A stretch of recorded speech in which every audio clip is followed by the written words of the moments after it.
आज का टॉपिक बहुत ज्यादा इंपॉर्टेंट है, ध्यान दीजिएगा, बहुत इंपॉर्टेंट है। ठीक है, तो पिछले क्लासेस में हम लोगों ने देखा था कि थर्मोडायनेमिक्स वेरिएबल क्या होता है, थर्मोडायनेमिक्स क्या होता है, जीरोथ लॉ देखा था, फर्स्ट लॉ ऑफ थर्मोडायनेमिक्स देखा था, मेयर्स सबसे इंपॉर्टेंट था, मेयर्स फॉर्मूला, सीवी रिलेशन जिसको बोलते हैं ना।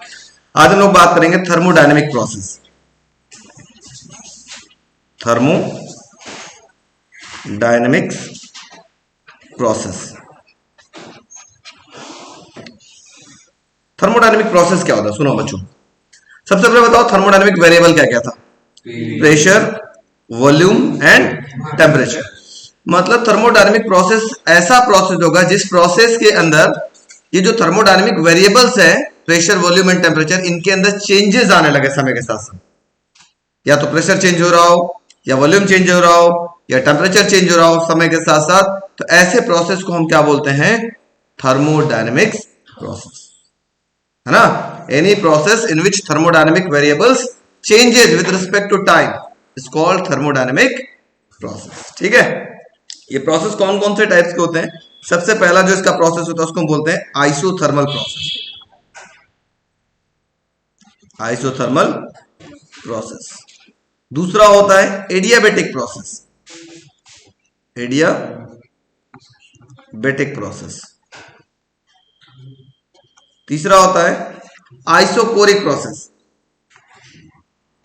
Isochoric process. एंड चौथा होता है आइसोबारिक प्रोसेस, आइसोबारिक प्रोसेस। ये चार टाइप के प्रोसेस हैं जिनमें से हमको डेफिनेशन तो सबका देखना है, होता क्या है, बेसिक चीज हमको सबका जानकारी रखना है, लेकिन हमको इन दो पे ज्यादा फोकस करना है, isothermal process and adiabatic process. ठीक है, चलिए पहला हेडिंग लिखिएगा बच्चों, थर्मोडायनेमिक प्रोसेस। फटाफट हेडिंग लिखिएगा। The thermodynamic process is said to occur, the thermodynamic process is said to occur, the thermodynamic process is said to occur if the thermodynamics variable of a system, if the thermodynamic variables of a system undergo changes with the time, undergoes with the time। फिर से बोल रहा हूं, a thermodynamic process is said to occur if the thermodynamic variables of a system undergo a change with the time, undergoes a change with the time। मतलब ये जो thermodynamic variables होता है, समय के साथ साथ अगर इसके अंदर चेंजेस आते हैं तो ऐसे प्रोसेस को हम क्या बोलते हैं? Thermodynamics process. अब लिखिएगा types of thermodynamic process, types of thermodynamic process, types of thermodynamic process. ठीक है, there are 4 types of thermodynamic process, there are 4 type of thermodynamic process।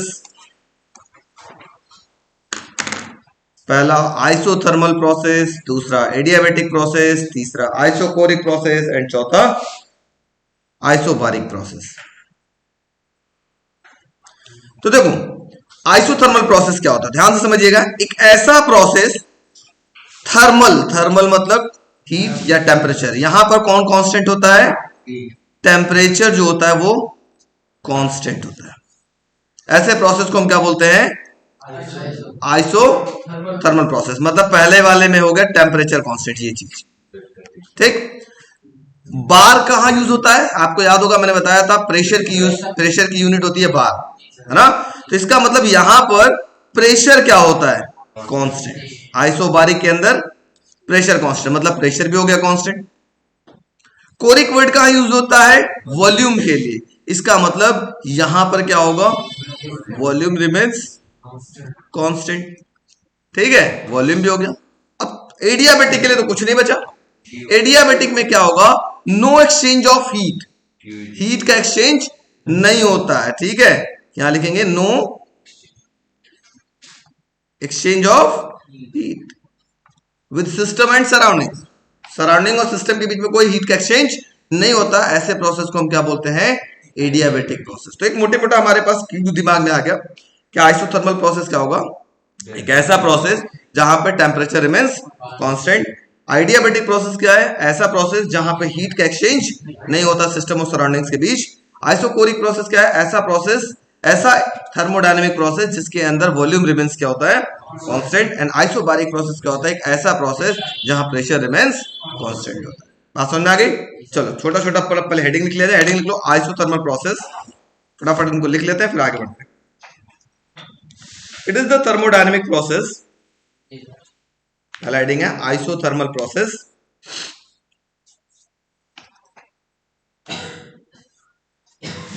देखिए, it is the thermodynamic process,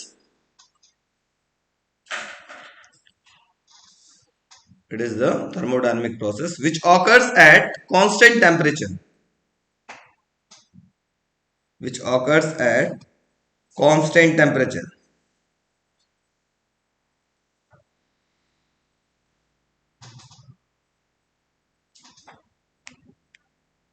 हो गया? हाँ, which occurs at constant temperature। Second point लिखिएगा adiabatic process. Adiabatic process, it is the process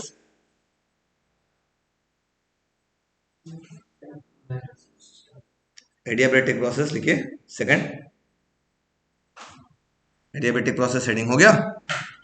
देखिए, it is the thermodynamic process where no exchange of heat energy, where no exchange of heat energy takes place between system and surrounding, no exchange of heat energy takes place between system and surrounding is called adiabatic process। Next heading isocoric process। Next heading isocoric process,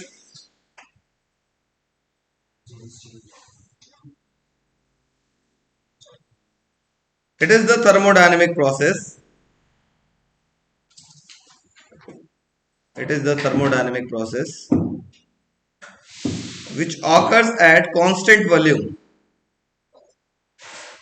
it is the thermodynamic process which occurs at constant volume।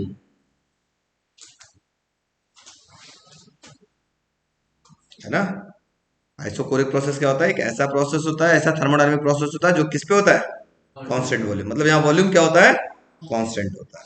ठीक है, मतलब volume fix रहेगा, pressure और temperature क्या होंगे, change होते रहते हैं। अच्छा, नेक्स्ट लिखिएगा isobaric process, fourth one isobaric process, it is the thermodynamic process, it is the thermodynamic process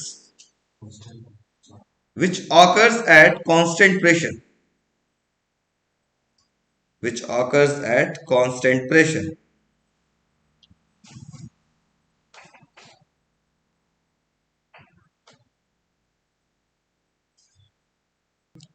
इसके अलावा बच्चों एक और प्रोसेस होता है, उसको हम बोलते हैं quasi static process. Quasi static process, नाम से ही पता चल रहा है, स्टैटिक मींस एक ऐसा प्रोसेस है जो हमको रुका हुआ महसूस हो रहा हो। मतलब एक ऐसी प्रोसेस जो इनफाइनाइटली स्लो प्रोसेस हो, जिसके वजह से जो सिस्टम है वो केमिकल एंड फिजिकल इक्विलिब्रियम में हमेशा रह रहा है, केमिकल या थर्मल इक्विलिब्रियम में हमेशा रह रहा है। जैसे मैं बोलूं, सिंपल से आपको एक एग्जांपल बताऊं, मैं बोलूं क्या ये बिल्डिंग अभी टूट रही है, आपको ऐसा लग रहा है टूट रही है, यस ये टूट रही है, बहुत धीरे धीरे ये खराब हो रही है। इतना स्लो प्रोसेस है जो हमें दिखाई नहीं दे रहा। अभी भी ये थर्मल इक्विलिब्रियम में है, अभी भी वो केमिकल इक्विलिब्रियम में है ना, लेकिन फिर भी ये अभी टूट रही है कि नहीं टूट रही है, धीरे धीरे कुछ सालों, कुछ 200 सालों बाद, 500 सालों बाद ये देखोगे जर्जर हो चुका होगा, गिर चुका होगा। तो कहीं ना कहीं अभी भी तो टूटना स्टार्ट हुआ होगा, धीरे धीरे खराब हो रहा होगा, डिग्रेड हो रहा होगा। तो ऐसे प्रोसेस, इनफाइनाइटली स्लो प्रोसेस को हम क्या बोलते हैं? Quasi static process. समझ में आ गया? लिख लो, चाहो तो इसको भी हेडिंग लिख लो बच्चों, quasi static process. It is an infinitely slow process, heading है क्वासी स्टैटिक प्रोसेस, इसके अंदर लिखिएगा it is an infinitely slow process, it is an infinitely slow process such that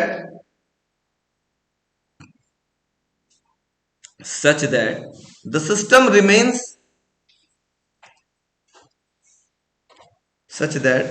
remains in thermal and chemical equilibrium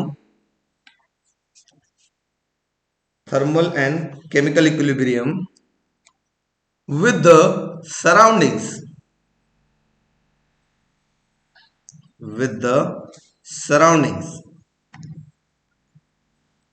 is called quasi-static process. Is called quasi-static process. हो गया बच्चों? चलो, अब हम लोग डिटेल में हम लोग स्टडी करेंगे आइसोथर्मल प्रोसेस को। ठीक है, आइसोथर्मल और एडियाबेटिक, ये दो प्रोसेस आपको पढ़ना है। तो हम लोग चलते हैं डिटेल में आइसोथर्मल प्रोसेस की तरफ। चलो, हेडिंग लिख लेते हैं, आइसोथर्मल प्रोसेस। बताओ व्हाट इज आइसोथर्मल प्रोसेस? अब आप लोग को तो मैंने बता दिया, any thermodynamic process which occurs at constant temperature. बच्चों ध्यान से समझिए, अब बात करने की जरूरत नहीं है। यहां टेम्परेचर कैसा होता है? कांस्टेंट होता है। ध्यान से समझिएगा, ध्यान नहीं देंगे नुकसान हो जाएगा। यहां टेम्परेचर होता है कांस्टेंट, ठीक है? यहां कौन कांस्टेंट है? टेम्परेचर कांस्टेंट है। ऐसे प्रोसेस को हम बोलते हैं आइसोथर्मल प्रोसेस। अब पहला कहानी, क्या कंडीशन है आइसोथर्मल प्रोसेस होने की? कैसे पता चलेगा कि आइसोथर्मल प्रोसेस हो रहा है कि नहीं? तो पहला कहानी, नेसेसरी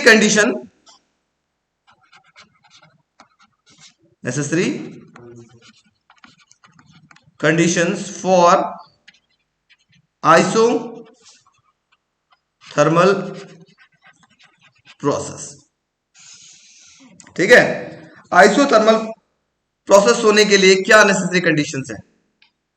ध्यान से समझने का प्रयास करिएगा।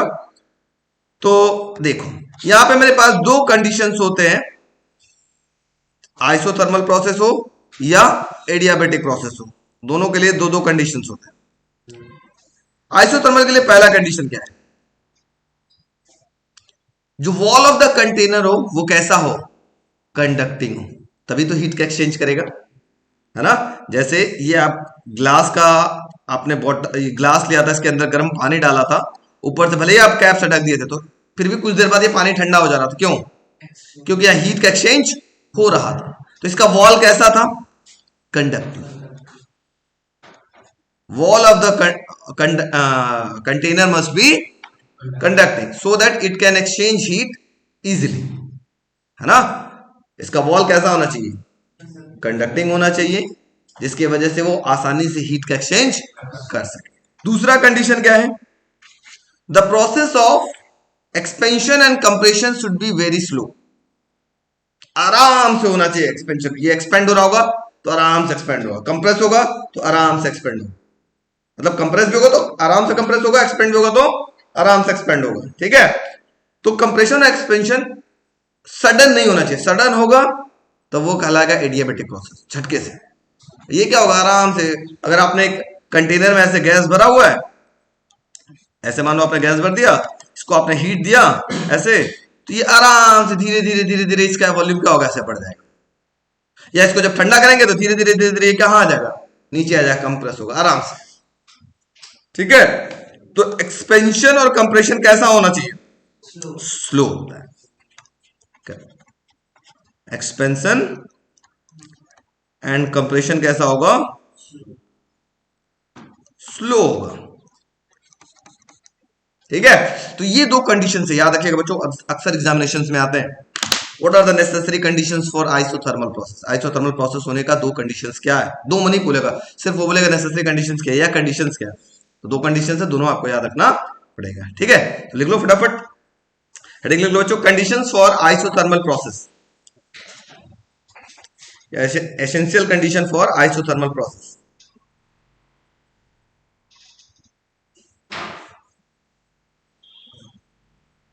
Essential condition for isothermal process. ठीक है बच्चों, वीडियो वालों आवाज आ रही है ना आप लोगों को? चलिए चलते हैं, लिखिएगा पहला कंडीशन, लिखिएगा the wall of the container, the wall of the container must be, the wall of the container must be perfectly conducting, must be perfectly conducting to allow, to allow the free exchange of heat, to allow the free exchange of heat between the system and surroundings, between the system and surroundings। अब conducting के नीचे underline कर लेना, ये word इस पूरे line में सबसे इंपॉर्टेंट है। वॉल कैसा होना चाहिए? कंडक्टिंग। ठीक है, सेकंड कंडीशन लिखिएगा, कंडक्टिंग के नीचे अंडरलाइन कर लीजिए। जैसे भी आप लोग कॉपी लिखते हैं ना एग्जाम में, तो ऐसा ही किया करिए, जो इंपॉर्टेंट वर्ड हो, उस पूरे लाइन का इंपॉर्टेंट वर्ड है उसके नीचे आप अंडरलाइन कर दिया करिए, हाईलाइट कर दिया करिए। एग्जामिनर तुरंत आपको बहुत अच्छा नंबर देगा, पूरा पढ़ने के बजाय सिर्फ आपका मध्य से मतलब रखेगा, हाँ ये ठीक लिखा है, इंपॉर्टेंट बात लिखा है, हाईलाइट किया है, बहुत फर्क पड़ता है। ठीक है, चलिए नेक्स्ट सेकंड पॉइंट लिखिएगा, the process of, the process of compression and expansion, the process of compression and expansion should be very slow, should be very slow, so as to provide, so as to provide sufficient time, so as to provide sufficient time for the exchange of heat, sufficient time for the exchange of heat।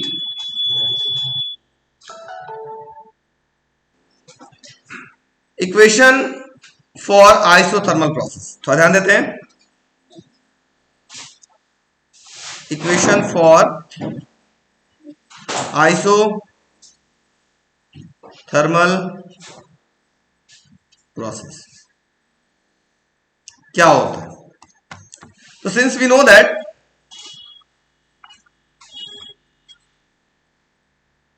PV is equal to क्या होता है बच्चों? NRT. Again for isothermal process, for isothermal process, बताओ isothermal process में क्या होता था? Temperature क्या होता था? कांस्टेंट होता था क्या? मतलब एन तो ऑलरेडी कांस्टेंट है, आर ऑलरेडी कांस्टेंट है, अब टेम्परेचर भी कांस्टेंट हो गया, मतलब पूरा का पूरा क्या हो गया? कांस्टेंट हो गया। तो आपके पास इक्वेशन क्या हो जाएगा, जल्दी बताओ? इक्वेशन हो जाएगा देयरफॉर, हाँ देयरफॉर आप लिख सकते हैं PV is equal to constant, PV is equal to constant. बेटा बात नहीं, ध्यान सुनो please, PV equal to constant. अब यहां से आप क्या कर सकते हो बच्चों? P इज इक्वल टू, इसको ऐसे भी लिख सकते हो, कांस्टेंट अपॉन में V। अब कांस्टेंट और इक्वल टू का साइन हटाओगे तो P is inversely proportional to क्या दिख रहा है? V। और हम लोग जानते हैं इनवर्सली प्रोपोर्शनल है, इनके बीच में जब हम लोग ग्राफ प्लॉट करेंगे हमें तो ये ग्राफ कैसा आना चाहिए, कर्व आना चाहिए। मतलब अगर एक तरफ P लिख दे और एक तरफ V लिख दे, इनके बीच का जब भी हम ग्राफ प्लॉट करेंगे तो ये ग्राफ कैसा आएगा, कुछ इस प्रकार से कर्व आएगा। बात समझ में आ गई? इसको हम बोलते हैं आइसोथर्मल प्रोसेस का इक्वेशन। क्लियर हुआ? चलिए नोट कर लीजिए।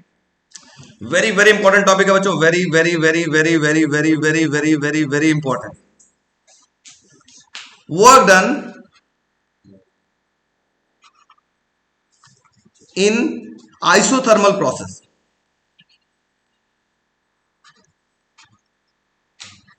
जल्दी से समझने का प्रयास करना, आप लोग बहुत अच्छे समझे हो, कल का भी कुछ समझा है, सेम चीज याद आ रहा होगा। कल का एक फिगर, ये क्या था आपके पास, एक कंटेनर, कंटेनर में ये क्या था आपके पास, इनिशियली एक पिस्टन ऐसे था, याद आ रहा कुछ, इसके अंदर क्या भरा गया था, गैस, इनको क्या किया गया, फिर हीट दिया गया। वेरी गुड, ये बहुत अच्छा लग रहा है तो, वेरी गुड, हीट दिया गया। हीट देते ही ये क्या हुआ, एक्सपेंड हो गया। शायद सबको पता था बच्चों, बात नहीं, वेरी गुड। ये एक्सपेंड होकर के कहा गया, ये ऊपर आ गया ऐसे, याद है आपको। यहां तो लाइन हो जाएगा डॉटेड, ये जो लाइन था आप इसको कर देते हैं हम लोग क्या, डॉटेड कर देते हैं मान लो।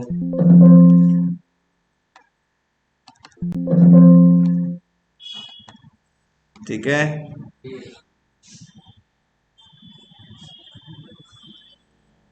इस लाइन को भी हम बना देते हैं डॉटेड। ठीक, ये एक्सपेंड होकर के यहां पर आ गया था। समझ में आया आप लोग को कैसे, कितना क्या बढ़ा था इसके अंदर, जल्दी से मुझे बताओ बच्चों। इसका वॉल्यूम बढ़ा था, ये dx आपके पास डिस्टेंस था, इसके अंदर वॉल्यूम चेंज हुआ था। ठीक है, वॉल्यूम बढ़ गया था, ये पूरा आपके पास क्या आ गया था, इसके अंदर पूरा गैस, ये मॉलिक्यूल्स ऐसे आपके पास पूरा भर गया था। कब हुआ था, जब हीट दिया गया था तो, है ना। चलो अब समझने का बात करते हैं, समझ में आ जाएगा तो बहुत अच्छी बात है। तो बच्चों हम लोग एक कहानी जानते हैं, work done in an isothermal process. W iso इसको लिखेंगे, आइसो मतलब आइसोथर्मल प्रोसेस और W का मतलब वर्क डन। और अब बताओ आइसोथर्मल प्रोसेस के लिए इक्वेशन क्या आया था आपके पास, जल्दी से बताओ। आइसोथर्मल प्रोसेस का इक्वेशन आया था PV, PV यही तो आया था। तो हम इसको ऐसे लिख सकते हैं क्या, देखो P डेल्टा V लिख सकते हैं। और ये वॉल्यूम मान लो पहले इनिशियल वॉल्यूम आपके पास V1 था, और जब आपने हीट दिया तो वॉल्यूम बढ़ के आपके पास क्या हो गई, V2 हो गई, चेंज हो गए ना V2। तो हम इसको इंटीग्रेट कहां से कहां तक करेंगे, इसको इंटीग्रेट करेंगे V1 से लेकर के V2 तक। कर सकते हैं कि नहीं, यस नो। अब मैं क्या करता हूं, इस P को हटाता हूं। P को हटाने का, अब चाहो तो आप इसको डिफरेंशिएशन का साइन भी लगा सकते हो, ये इसको आप ऐसे भी लिख सकते हो dv, कोई टेंशन नहीं, इंटीग्रेट करें तो d ऐसे भी लगा सकते हो। ठीक है, तो हम लोग इस P को हटाने का प्रयास करते हैं। तो हम लोग जानते हैं बच्चों PV इज इक्वल टू क्या होता है, nRT, nRT। तो यहां से जल्दी से बताओ बच्चों, क्योंकि हमारे V है, V मतलब वॉल्यूम है, तो वॉल्यूम को हमको इंटीग्रेट करना पड़ेगा। तो यहां से प्रेशर हटाते हैं, प्रेशर बराबर क्या मिलेगा बच्चों, जल्दी बताओ, nRT बाई V। तो W आइसो बराबर क्या मिल जाएगा, जल्दी बोलो, ये हो जाएगा nRT अपॉन में V, और ये हो जाएगा dV, कहां से कहां तक, V1 से V2 तक। अब हमको बताओ आइसोथर्मल प्रोसेस में N क्या होता है, कांस्टेंट है, R टेम्परेचर, मतलब ये तीनों चीज कांस्टेंट होता है, तो इनको बाहर निकाले थे। तो इंटीग्रेट कैसे करेंगे बच्चों, थोड़ा ध्यान दीजिएगा। ये हो जाएगा W आइसो इक्वल टू होगा N निकाल लिया बाहर, R निकाल लिया बाहर, T निकाल लिया, मतलब V1 से लेकर V2 तक किसका इंटीग्रेशन होगा, 1/V dV का। बात समझ में आ गई। अब ध्यान से समझिएगा, एक इंटीग्रेशन का फॉर्मूला है जिसको भी आज तक आप लोगों ने नहीं जाना था, ये होता है 1/x dx का इंटीग्रेशन होता है log n बेस, वही log e बेस x, क्या होता है, log e base x plus c होता है। c तब लगता है जब यहां से यहां तक लिमिट नहीं दिया होता है। अगर यहां लिमिट दे देगा ना तो ये c लगाने की जरूरत है, जैसे यहां पे लिमिट दे दिया V1 से लेकर V2 तक, तो ये c लगाने की जरूरत नहीं होगी।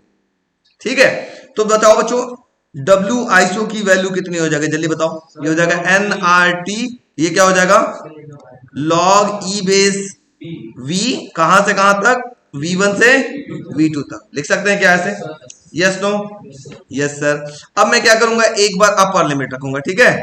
क्या रखूंगा? एक बार अपर लिमिट रखूंगा। तो डब्ल्यू आईसो बराबर क्या मिलेगा, थोड़ा ध्यान देते हैं। तो हो जाएगा NRT, एक बार अपर लिमिट रखेंगे तो मिलेगा लॉग ई बेस V2 माइनस लॉग ई बेस V1, ठीक है? एक बार अपर लिमिट रखा, फिर माइनस लगाएंगे, फिर लोअर लिमिट रखेंगे, ठीक?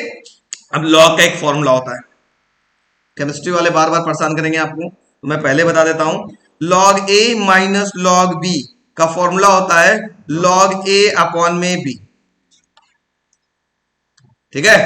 माइनस अगर लगा हो तो ए अपॉन में बी, अगर यही प्लस होता है तो लॉग ए इंटू बी हो जाता है, ठीक है? तो जैसे यहां देखो, बताओ जल्दी बताओ आप लोग, बचाओ बच्चों, डब्ल्यू आईसो बराबर क्या हो जाएगा? ये हो जाएगा NRT, इसको क्या लिख सकते हो जल्दी बताओ? लॉग ई बेस V2 अपॉन में V1, लिख सकते हैं क्या? A की जगह V2 हो गया, B की जगह V1 हो गया, तो A बाई B हो गया, लिख सकते हैं ना? अब एक और बात वेरी वेरी इंपॉर्टेंट, लॉग कभी भी जब आप लोग लॉग का टेबल देखते हैं तो उसका बेस 10 होना चाहिए, ई नहीं होना चाहिए, है ना? ऐसे होना चाहिए लॉग बेस 10, और यहां मान लो 23 लिखा है, तब वैल्यू निकलेगी। अगर बेस में ई है तो इसकी वैल्यू नहीं निकलेगी। तो बेस में ई है तो इसको बेस में 10 में कैसे कन्वर्ट करते हैं? तो बस बहुत सिंपल सा फंडा है, इसमें हम लोग क्या करेंगे, आगे 2.303 से मल्टीप्लाई कर देंगे, तो ये हो जाएगा 2.303 NRT, ये हो जाएगा लॉग V2 अपॉन में V1, इसका बेस क्या हो जाएगा अब 10 हो जाएगा अपने आप।